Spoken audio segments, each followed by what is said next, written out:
Daniel Andrews certainly has a following in Victoria. He's popular, he's just been re-elected.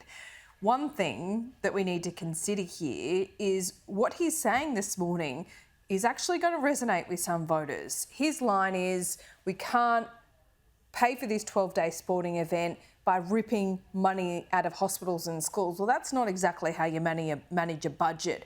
But the thing here is, the question needs to be asked, doesn't it, Sam, as to why on earth would it cost near $7 billion? I just looked at what Birmingham cost England in 2022, and that was just $1.5 billion. Why is it so expensive in Victoria in the first place? Well, that's a question that we're going to have to get to the bottom of. But I think when you're coming out to make a cancellation announcement, I think throwing a figure out of $6 or $7 billion seems somewhat convenient, if you ask me.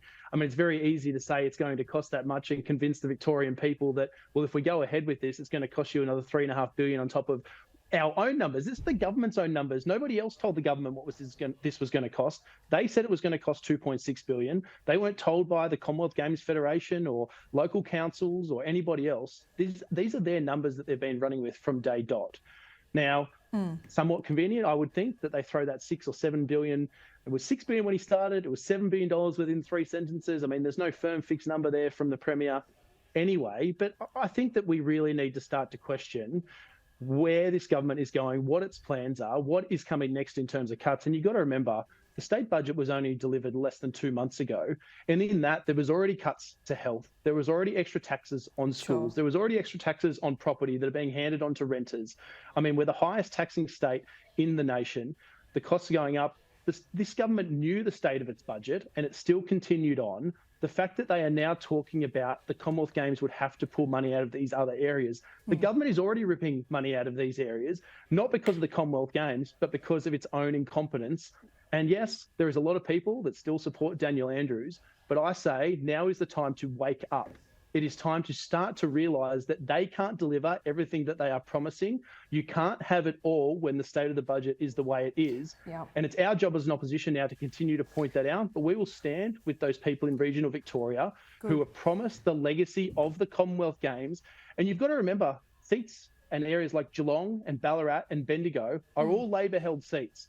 All the people in those communities, if they now feel they are missing out, should be marching down to their local MP's office and banging on the door and demanding answers why they have been sold up the river on the Commonwealth Games. Well, you haven't been able to lay a glove on him so far, so perhaps this is your opportunity, your party's opportunity to do so. Sam, as someone who knows the professional tennis world pretty well and how important the Australian Open is to the local economy, if you are the boss of Tennis Australia, the boss of the Grand Prix in Melbourne, even the boss of the AFL, surely today you'd be wanting to get on the phone with Daniel Andrews, seeking assurances. You'd be a bit nervous, wouldn't you?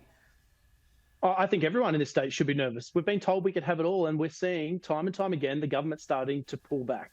I mean, you already have to look at what South Australia did with Live Golf and with Gather Round. We see now, I was just obviously scrolling social media, I was waiting to come on with you. Basil Zempilas, the Mayor of Perth, is already pitching for the Commonwealth Games, and they say we can afford it. We have the stadiums, we have the infrastructure.